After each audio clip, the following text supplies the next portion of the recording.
Thank you for joining us here today. We are starting a series of talks at Gateway where we're going to hear from different teachers at this school for varying lengths of time and different levels of involvement and expertise, as SLU has talked about. And I chose to call this an evolution because while I've been here for 13 years now, I still feel really new in some ways. And you know that from your own experience where, no matter how long you're teaching, it feels like you're learning new things every day. And I would like to focus on the idea of being an equitable educator. The stories that I'll tell along the way, especially at first, are really my intro to the idea of teaching with equity in mind and making it into my whole practice rather than something that I just tack on to my lessons. And it has really evolved for me to the whole trajectory of my life, which sounds really dramatic, and it is. It eventually led to me going back to school, and now I'm working on my doctorate in education, which is around whiteness studies, and the official degree will be called critical studies in education. So that's where this has ended up for me today, but I'm still learning a lot. So I would start by telling you that one year we had a block schedule here at Gateway. We've gone through numerous iterations of schedules, and I had a class called 3B. And it was a very long class period every day. It was like almost 2 hours. And it was one of those classes, I'm sure you've had one before, that has a bunch of IEPs. Mostly it's ADD students all over the room. Most of them were also just very young for their age. There was lots of issues with management. I was constantly dealing with how do I get everyone to pay attention at one time to any one thing, right? It was also a tough time of day. It was just pretty much everything stacked against me, which I think anyone who's taught more than 5 minutes has had a class like that, right? So then I start to think, what can I do about building more relationships in this classroom? What can I do to make them listen to me is really the voice in my head. What can I do to make something go well in this class?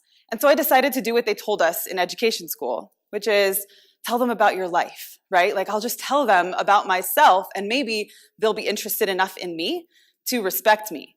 So I got a puppy and I showed them a picture of my dog. And he was an adorable puppy, right? And I tell them, this is my dog. I'm going to take him hiking. And that's what he's going to be for. He's going to be great. And I will never forget the girl's face in my classroom as she said, "Miss, that's a white person dog." A what? A white person dog? I was like literally shocked because I had never heard someone say that to me before or bring up race in such a silly way. And so I had a moment there where I could choose to say, oh, that's awkward, and then move on, right? Or I could take that opportunity and seize it for some sort of I didn't know what to call it at the time. So I went with that. And it was very fortuitous that I did because I said to her, "What do you mean a white person dog?" And she seemed a little sheepish all of a sudden, like, oh, did I say something I shouldn't have said? And then she said, "Well, I don't know, it's like a dog that white people would have." Okay. And I was like, well, what kind of dogs do black people have? And she said, pit bulls and Rottweilers. And then the whole class got kind of shaken by this because they're like, are we allowed to talk about this in our class? Which we never had really done. And I was like, okay, so if I have a dog like this, and what are some other white people dogs? And they told me labs and retrievers. Okay, that's fair. I'm catching on. And so I was like, what about Hispanic students, families? What do you guys have at home? And they said, Chihuahuas. And I was like, oh my goodness. Okay. So then all of a sudden, you know how there's that one kid who comes to the conversation a lot later than everyone else? This one kid pipes up and says, "Miss, you're white?" And I literally remember looking at my own skin and being like, oh yeah, I'm really white actually. Yeah, what would I be if I'm not white? And again, I had a choice to shut down the conversation. Let's do some geography. And then I realized, no, this is geography. That's what we're doing. So let's just see what happens. And I asked them, what race do you think that I am? And kids started to feel a little more comfortable, okay, we're not going to get in trouble for this conversation. And another kid was like, well, maybe Spanish? I was like, well, that's white, but okay. So what do you mean by it then? And they said, well, I meant something more exotic than white. Okay, and then another student piped up, like, getting more comfortable. Sometimes your attitude is kind of black. And another kid said I dressed Mexican, and then they were just on a roll, right? Like, they were telling me these things, and I was like mentally just like taking it in, like, is this good? Is this bad? Am I breaking rules? Should we be talking about race like this? And I realized then, and slowly over time, because it did help to build that rapport in my classroom, that we were having such an open conversation. It made me think about what we learn in education classes, right? With culturally relevant pedagogy and this kind of push towards that in education schools, right? So it made me think about this idea: you have a white person dog, and what education programs tell us: share your personal story, let the students share theirs, right? Like, that's something that we are told to do. And then finally, respect those cultural differences, right? We're supposed to do that. And that's all nice. That's not actually what we're supposed to do in totality. One of the founders of culturally relevant pedagogy is Gloria Ladson-Billings, and she got real upset about this. She was like, okay, you guys are just talking about foods and festivals and languages, and you're really not going deeper into cultural norms than this list would suggest. And so I'm going to go through with you today a few things that I think take these another step further and make your practice even better. To be an equitable educator would say that we should talk about race authentically. We should center counter stories, and I'm going to go through that in a minute. And then finally, love our students by demanding rigorous instruction, grade level, standards based. All right, and it may not seem like that's as touchy-feely as the others, but it kind of is. Okay, so let's go through the first one. When it comes to authentic race talk, we have a little bit of a problem. Most of us I am actually a white person, so as much as my students didn't think so, there's some problems. I didn't before that time discuss race regularly, and most white people don't. We don't have to. It's just not something that comes up at dinner.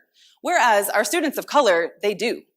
They talk about it all day long, at home, at school, with their friends. It's a part of natural conversation for them. We shut that down in school a lot, it seems like. So we just lacked practice. I lacked practice. I really was surprised by the whole conversation. I also grew up in a very normal white family that says, I don't really see race. I just think everybody is the same. And it's a colorblind methodology that's actually just another form of very subtle racism. I don't have to see race because I don't have to see race. But my students of color, they do. And so we'll talk a little bit more about this, but that's one of the problems. Then there's also the old guilt deflection. I didn't own slaves, right? Like, my family wasn't even here yet.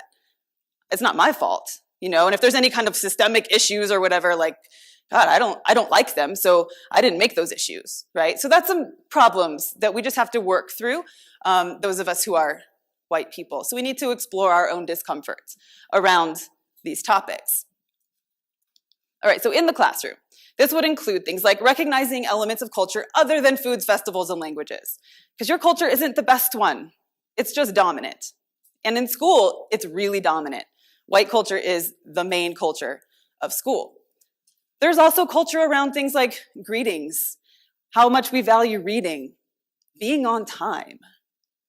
So in my class, in my geography class, I started using this case study about Ghanaian culture. This country in Africa where they really don't believe in time. They just don't care. Buses leave when the buses are full. Church starts when most people are there. Greetings take 20, 30 minutes because you don't just say, hello, how are you? It's also, how's your grandmother? How's Aunt so-and-so? I know about the sickness. Tell me more. And so if greetings are going to take 20 minutes, you're not going to be on time for something. There's no such thing. And so when I started doing this case study in my classroom, I started to ask, do your families value you being on time to things? And some of them, yes. Some of them, no. And I started to realize that my students actually exist in more than one culture. Their culture at home and their culture at school are two different things, and they often butt up against each other, and then I get mad at them for not following my culture, right? Now, is it wrong to expect students to be on time? No, there are some academic settings that we have set up and we want them to follow.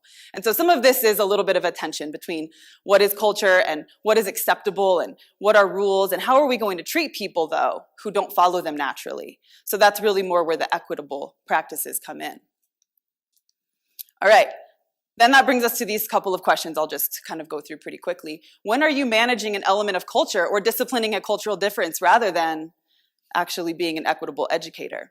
When I started to realize that my students would go to family events and they were required to greet every person as they walked into that party? You should ask your students, do you have to greet everyone when you walk into your Aunt so-and-so's house for Thanksgiving? Oh yes, miss. I have to greet everyone personally and physically. I have to hug them or kiss them. I have to say hello to each person. And then when I leave, I have to systematically say goodbye to each person as I leave. And then I realized I get so mad when the bell rings and they come in and they start fist bumping and high-fiving each other and saying hello to each other. You just saw each other in the hallway. You know, like you just saw them. And then when you leave, you're acting like you're never going to see them again. One of them must be going off to war. It is so dramatic. And yet, you're going to the next class. And then I started to realize this is culturally ingrained in a lot of them. You greet everybody. You say goodbye to everybody. And then I thought, what if I give them a little room for this? What if I say, if it becomes an issue, I don't even really bring it up unless I have to, but if students come in and that's a thing, maybe I give them a little more time, a softer landing, right? They come in, they greet each other, then the warm-up starts. And I just have to be clear. They'll follow directions, you know, if I give them a little bit of room to express that cultural need that they have. So then what makes us wonder, what can you do to learn their cultural norms outside of foods, festivals, and languages, right? What are some things that they really value and they don't know them off the top of their head? The students did not just offer that up to me like, oh, I do greetings differently in my culture. They didn't know that, right? So some of it is thinking about those ways that maybe it's when you get frustrated, when there's some sort of conflict between what you want of their behavior and what they give. Maybe that's a place where there's a cultural norm that's out of whack with your own. And then how can you implement some of their norms into your classroom culture? Is a good question to ask yourself.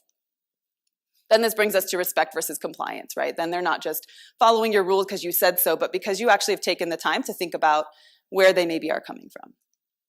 All right, so the second thing I want to talk about is taking this another step further and doing what's called centering the counter story. There's a lot of definitions out there in all the things that I've been reading, but here's one that I really like, so I pulled it from this website. A counter story is a method of telling stories by people whose experiences are not often told. Thus, the methodology serves to expose, analyze, and challenge stock stories of racial privilege and can help to strengthen traditions of social, political, and cultural survival and resistance. Our students of color mostly come from a counterculture from what school is usually done with. So centering their counter stories, discovering what they are, and letting them tell them as part of your class is a really key way to center their counter stories. Here's some reasons why. This is a little statistical, but that's a good thing, right? All right, 80% of public school teachers in the US are white and female. That's a lot. Only about 50% of our students are white in schools.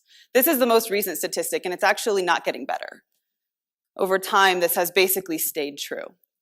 This number, though, is going up, or going down. The number of students who are white is decreasing. The number of students of color is increasing. The number of white teachers is staying pretty steady. So we also know that research tells us having a teacher that looks like you helps you learn. That has to do with culture and respect. There is a dominant narrative in your content area, and for me, for history, that's a really easy thing to see. My white person history is very clear in my classroom. Like in my textbooks and the documents that I naturally am given in curriculum, it all is a very specific history told a very specific way. Your contents may be a little bit different. It may be in methodology. There's a lot of different elements you can look into, but there are ways to test for bias in your curriculum, and I would encourage you to maybe do that. Okay. Also understanding then that your students are complete persons of culture and values, and that they have all of this with them 100% of the time. They're not incomplete. They're not just not there yet as humans. They come to you with all of these things. And so finding out what those stories are and how we can center that in our classrooms is important. Their stories are not centered otherwise. All right, and they often don't see themselves or their ancestors in any of what we talk about at school. So naturally, that makes them feel a little bit disconnected, okay? All right, I'm gonna bring up this one example from history because that's what I teach here. And it seems to me to be a really easy way to center counter stories. So I want to point out this one term here, critical pedagogy. It's the idea that students and teachers engage in a dialogue where knowledge is constructed. And that doesn't mean that the teacher doesn't talk or doesn't give any specific facts, but more that you help students critically think through things rather than just, here's a text, read it, memorize it, here's a test on it, but there's more of a dialogue. So this is an example of a question that I've asked in my class. Instead of just, here's the Declaration of Independence, here's what happened at the beginning of the United States, I ask them, did the writers of the Declaration of Independence act mostly ideological or in selfish patterns? Did they try to give freedom and rights to people, as we always talk about, or were there problems with that since they all owned slaves and had no problem with it, right? And it's easy to be like, oh, yeah, that is problematic, and then move on. Or we could spend our entire unit deconstructing that and being critical of our founding fathers, which I never say without air quotes in my class. So we talk about things like equal rights and independence, and is that even possible? Were they acting ideologically? Could they give freedom to anyone if they wouldn't give freedom to everyone? We can ask these questions and center the counter story of people who weren't old and white and wealthy. And that does help our students to feel more engaged. They also feel special permission to be critical of the content in a way that they never have been allowed to before in most cases. So centering the counter stories isn't always of your students, but of people who look like them in history or in your field. What if it's famous artists or authors or musicians, like scientists? What if we are countering the story that's the typical narrative in our content areas and highlighting those who look like our students? That would be centering the counter story for them. Okay, now this is the really tough part, and this is where the next level for me is something I'm working on, and that is centering the counter story also requires me to quiet my own voice, which is naturally hard. I think a lot of teachers don't want to do that. We want to say things all the time. And I think that's probably a lifetime effort. I'm telling myself that because it feels like a slow lesson. So I'm assuming that it's going to take a pretty long time. But it's something you can do immediately and then fail and keep learning as you go. All right. Again, this is about being in an evolution and not like a particular destination. So learning to do this and learning to let your students have those moments where they stand up for themselves rather than have to be defended by the teacher if something tricky comes up, right? Okay. And finally, number 3, this is the one that sounds a little bit less touchy-feely, and it kind of is, but some of us went to LA last week, 2 weeks ago now, and learned from the Standards Institute a bunch of things about teaching our students high-level, rigorous instruction that's actually at grade level. So then I want you to admit to yourself that you have probably said this right here. I have. Well, these kids can't really do that yet because their reading level is so low, or their writing is like 3rd grade and we're in 9th grade now, so I can't really do that activity with them because maybe they can think like that, but they can't. I've done it a lot. And in that, have really shown myself and my students what I believe about them, that they're just not capable of doing those things. And I'd like to push that down and be like, it's middle school's fault, or 3rd grade is the line where all your fate is decided. My goodness, I hope that's not true. If by 9 years old, my whole fate had been decided, like, oh man, that just really shoots the whole evolution thing right in the head, right? Like you can't have an evolution if by 3rd grade your whole fate is decided. So the person who's in charge of the Standards Institute that talked to us first last week made the statement that we are watching the achievement gap live and in slow motion. We're watching it, we're perpetuating it by not giving our students the grade level things that they deserve. Here's a couple of slides I stole straight from them because they were great. So this is from the Standards Institute saying that when we look at segregated classrooms, meaning students that are mostly white, they have 54% more grade level assignments, 4 times more grade level lessons, and 23% more experiences viewed as engaging compared to classrooms with mostly students of color, such as we have here. And I can assure you that it's not that white students are more intelligent or easier to engage. These are not true things, right? It has everything to do with our expectations of what students can do. And so with that, we know that students in those classrooms, mostly of color, spend about 81% of their class time on below grade level content and tasks. And I have 100% been guilty of doing this, especially in that 3B classroom that I talked about before, where I was in a constant management battle with them, right? I was constantly like, please just 5 people, but any 5, pay attention to what I'm doing right now, okay? Anyone will do. And those are really tough classes, but then I also watered down the curriculum like crazy in order to see, can that help, right? Like it's almost an act of desperation. This is a long paragraph, but I think it's really important. The pervasive practice of putting kids into reading groups according to their just right reading level has meant that large numbers of students receive a steady diet of below grade level instruction. The texts they're reading don't require them to decipher unfamiliar vocabulary, confront challenging concepts, or parse new and complicated language. And when they said that at this conference a couple weeks ago, this line here where it says that they receive a steady diet of below grade level instruction, that really hurt my feelings. I was like, if I had a kid who was malnourished, like physically, did not eat enough nourishing food, would I be like, oh, you know what, you should only still eat Takis for every meal because you're malnourished?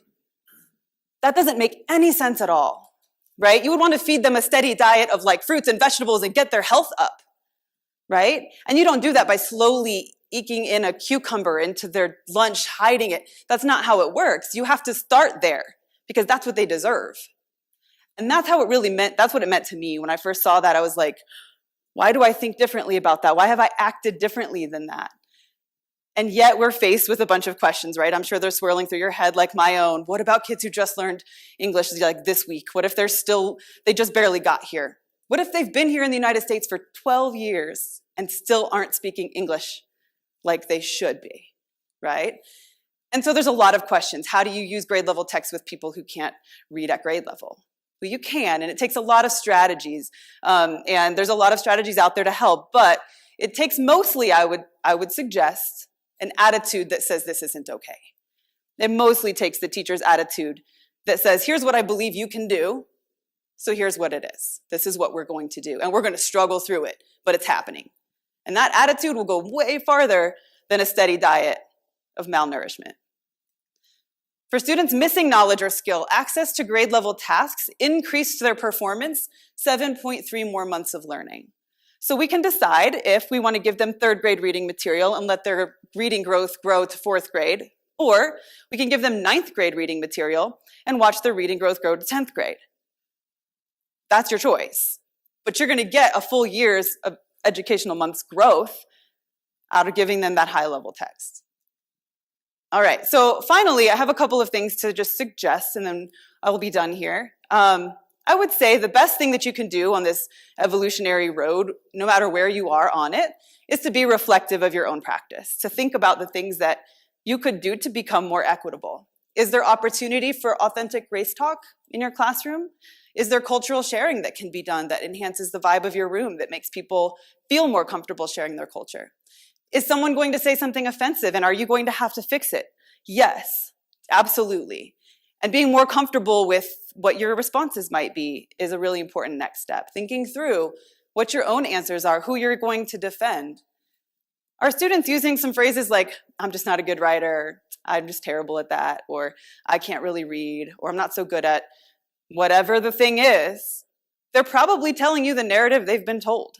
By 9th or 10th grade, by the time they get here, they've had a whole steady diet of finding out that they can't do that.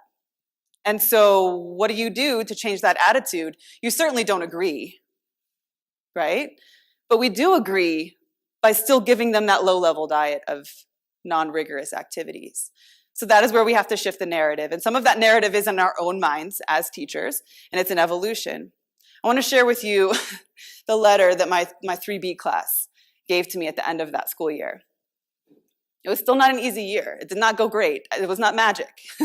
However, I got this letter at the end, and it says, it's old and a photocopy now, but it says, Dear Mrs. Manger, which is my former name, we appreciate what you've done for us this whole year, even if most of us were a pain in the butt at times, but you still did your job and taught really well. We, the ones who signed this, really love you and really thank you for what you've done for us this year. It's not over yet, but it's pretty close. We hope you have a very good summer. And then they signed. And really, it really stuck out to me because it's not, like I said, that things went great. It's not that it was suddenly easy and that they all just shot up to like a 12th grade reading level. That is not what happened. But we did start having equitable race talks, so it was authentic. And I did start the own evolution in my head of like, what do these kids actually deserve besides me begging for their attention, right? And then the idea that it's not over yet has always resonated with me because while she maybe meant it as like, it's only the beginning of May and you know these last few weeks are going to be a doozy, which was true. It was true. It told me, and it continues to tell me, that every day that you show up at your job and you choose to not give students a steady diet of below grade level instruction, and you choose to raise them up to that next level, then it isn't over yet. You are becoming more and more of an equitable educator. And that is my hope for all of you to start that journey as much as it has meant so much to me. Thank you very much.